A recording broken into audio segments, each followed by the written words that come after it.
नमस्कार, बहुत बहुत स्वागत है आपका विंध्या टाइम्स में। रीवा शहर के न्यायालय परिसर में अधिवक्ता संघ के अध्यक्ष राजेंद्र पांडे ने पत्रकार वार्ता करते हुए राजस्व अधिकारी पर जमकर आरोप लगाए और कहा कि आए दिन देखा जाता है कि राजस्व अधिकारी, नायब तहसीलदार, अनुभागीय अधिकारी एवं अपर कलेक्टर रीवा निर्धारित समय व दिनांक को न्यायालय में नहीं बैठते तथा जिन मुकदमों में पटवारियों द्वारा विशेष रुचि ली जाती है उन्हीं मुकदमों की सुनवाई की जाती है एवं नियम विरुद्ध तरीके से काम किया जाता है। न्याय और सिद्धांतों को नजरअंदाज करते हुए आदेश लाभान्वित दृष्टिकोण से किए जाते हैं। राजेंद्र पांडे ने कई मुद्दों को लेकर भी राजस्व विभाग के तमाम प्रशासनिक अधिकारियों को जमकर घेरा और कहा कि मनमाफिक राजस्व अधिकारियों के द्वारा अभिलेखों को नजरअंदाज करते हुए आदेश पारित किए जाते हैं। साथ ही उन्होंने कहा कि कल कलेक्टर से मिलकर पूरे विषय को उनके सामने ज्ञापन के माध्यम से रखा जाएगा और अगर इस पर कोई उचित कार्रवाई नहीं की गई तो आगे कुछ बड़े कदम भी उठाए जाएंगे। राजस्व न्यायालयों की हालत बड़ी खस्ता है। सब अधिकारी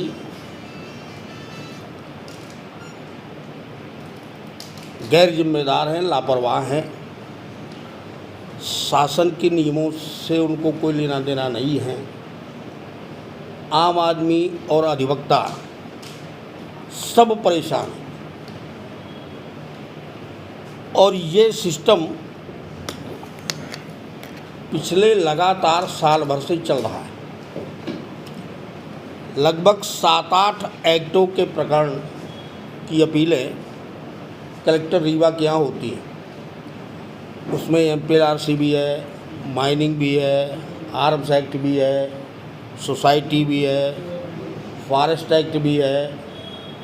कलेक्टर जब से इलैया राजा गए तो मनोज पुष्प को पता ही नहीं है कि उनको कोर्ट में भी बैठना होता है। वो कभी कोर्ट में बैठती ही नहीं।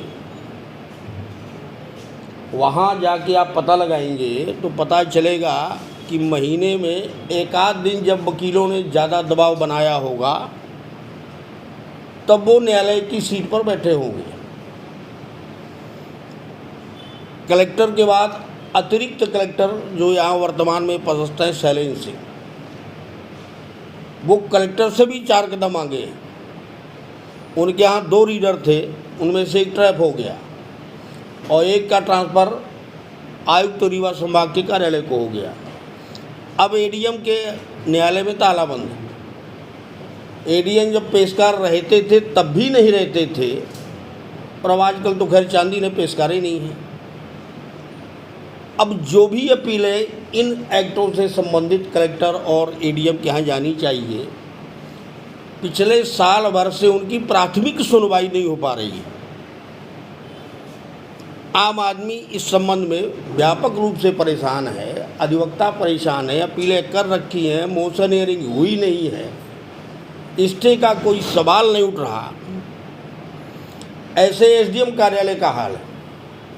SDM हमारे रीवा के जो हैं, या तो वो किताब को देखना नहीं चाहते, या किताब उनके समझ में आती नहीं है, या पैसे के आगे किताब को वो के अनुसार चलना नहीं चाहते। कानून कुछ कहता है, उनके फैसले कुछ और कहते हैं। उनके फैसले वजन के हिसाब से होते हैं, किस प्रकरण में कितना वजन है उस हिसाब से फैसले होते हैं। कानून क्या कहता है, भाड़ में जाए। SDM हुजूर को उससे कोई लेना देना नहीं। RTI कार्यकर्ता और अधिवक्ता VK माला लंबे समय से गौशालाओं में हो रहे भ्रष्टाचार को लेकर राज्य और केंद्र स्तर तक शिकायतें करते रहे हैं, लेकिन अब लगता है कि शिकायतों पर एक्शन होना शुरू हो गया है। सेंट्रल एनिमल वेलफेयर बोर्ड के सदस्य रामकृष्ण रघुवंशी अपने 2 दिवसीय प्रवास पर रीवा पहुंचे हैं। रीवा में वह गौशालाओं का निरीक्षण कर रहे हैं। आपको बता दें कि पिछले दिनों भी तमाम गौशालाओं में अव्यवस्था का आलम देखा गया था और शिकायत भी हुई थी कि बड़े व्यापक स्तर पर भ्रष्टाचार हुआ है। अपने प्रवास के दौरान सेंट्रल एनिमल वेलफेयर बोर्ड के सदस्य अलग अलग विकास खंडों की गौशाला और वेटनरी का निरीक्षण करेंगे। इस परीक्षण को लेकर क्या प्रश्न आते हैं, क्या कुछ कहा RTI एक्टिविस्ट अधिवक्ता VK माला ने। सेंट्रल एनिमल वेलफेयर बोर्ड के सदस्य आज रीवा आए हैं, इसमें आपका क्या कहना है? देखिए, दो दिवसीय प्रवास पर सेंट्रल एनिमल वेलफेयर बोर्ड के सदस्य श्री रामकृष्ण रघुवंशी जी का आगमन 2 दिवसीय प्रवास पर रीवा पर हुआ है और वो समूचे रीवा जिले के सभी तहसीलों में लगातार जा रहे हैं, देख रहे हैं कि कहाँ कहाँ गौशालाएं बनी हैं और गौशालाओं का निरीक्षण कर रहे हैं। पूर्व में भी गौशाला के संबंध में जो व्यापक स्तर में भ्रष्टाचार है उसके संबंध में हमने पूर्व में शिकायतें की थी, भारत सरकार को भेजी थी, स्टेट गवर्नमेंट को भेजी थी कि समूचे रीवा जिले में गौशाला के नाम पर, वेटनरी के नाम पर व्यापक स्तर में भ्रष्टाचार हुए हैं।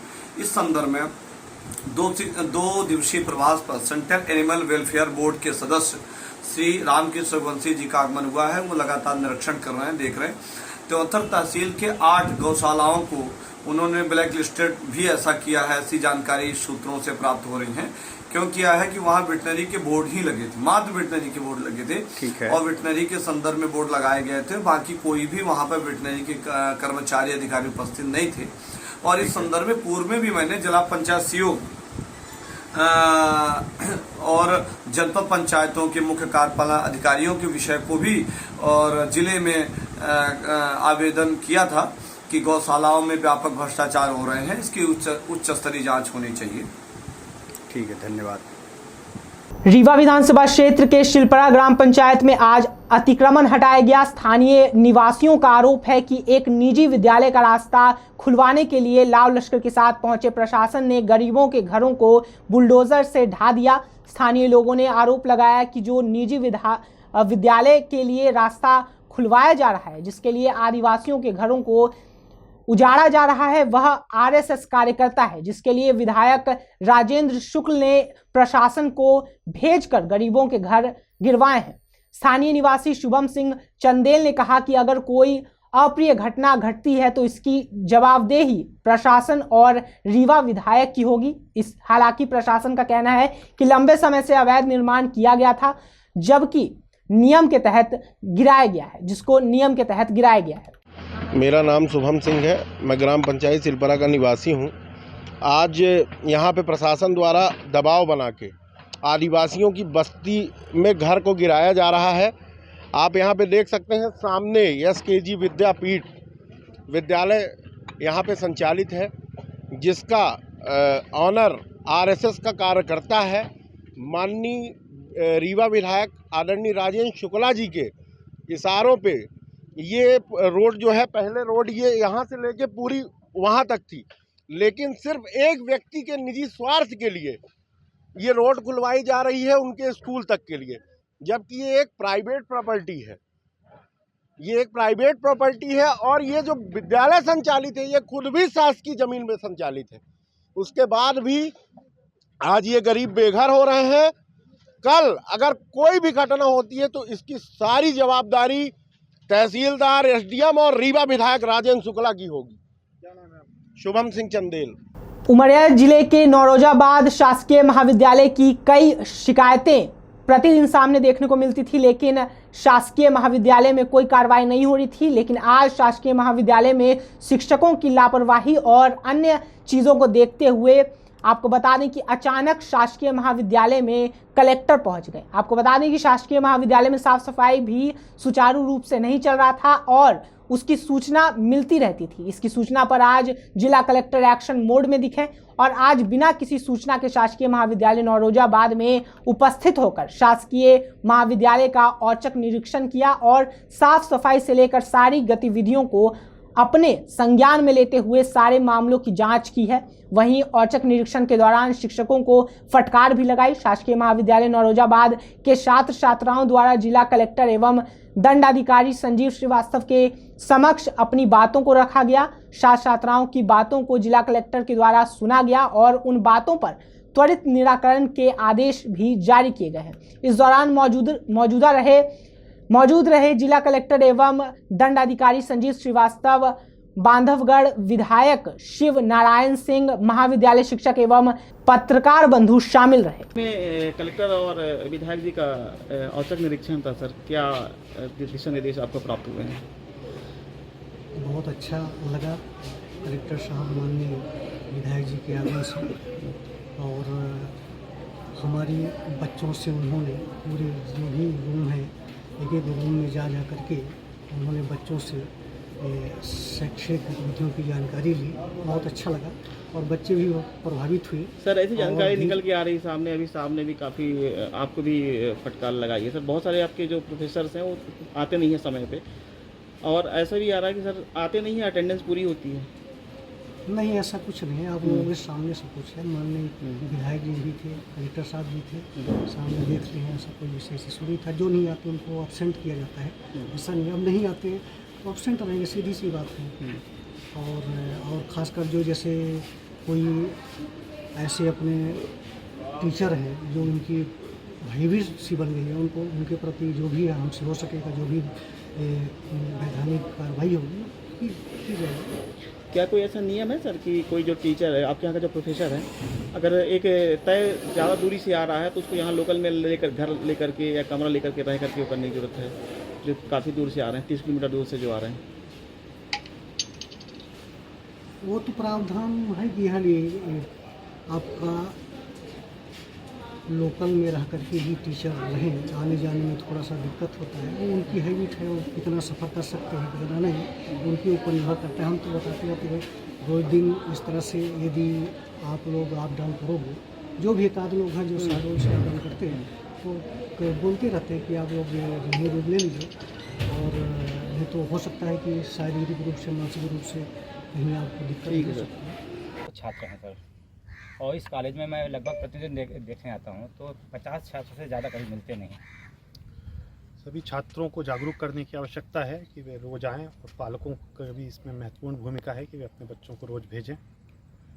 रोज़ अगर वो भेजते हैं, सारे बालक यहाँ आते हैं, तो फिर ये हमारे कॉलेज के प्रशासन की जिम्मेदारी है, टीचिंग स्टाफ की जिम्मेदारी है कि जो बच्चे आ रहे हैं उनको ठीक से शिक्षण प्रदान करें। सर ये नवीन महाविद्यालय में कब तक? नवीन महाविद्यालय अभी बात की है, शायद कोई दरार वगैरह है, उसको मरम्मत करवाते हैं, जल्दी से जल्दी शिफ्ट करें। सतना में फर्जी फायर एनओसी बनाने का एक सनसनीखेज मामला सामने आया है, जिसमें पूरी तरह से फर्जी डॉक्यूमेंटेशन कर फर्जी एनओसी बनाई जा रही थी। आरोपी खरगोन जिले का है, जिसे पुलिस ने गिरफ्तार कर जेल भेज दिया है। आरोपी पैसे लेकर फर्जी फायर एनओसी बनाने का काम करता था। मामले में 2 अन्य लोगों को भी आरोपी बनाया गया है, जिसकी आपको बता दें कि जिसकी संलिप्तता इस मामले पर आई थी। आपको बता दें कि जबलपुर के एक निजी अस्पताल में हुए अग्निकांड के बाद सतना जिला प्रशासन हरकत में आई थी और जिले के तमाम अस्पतालों को जांच पड़ताल में लिया गया था, जिसमें सतना के समरेटन अस्पताल द्वारा फर्जी फायर एनओसी जिला प्रशासन को दी गई। वहीं से मामले ने तूल पकड़ा और आज पुलिस ने इस फायर एनओसी का पर्दाफाश किया है। बहुत बहुत धन्यवाद।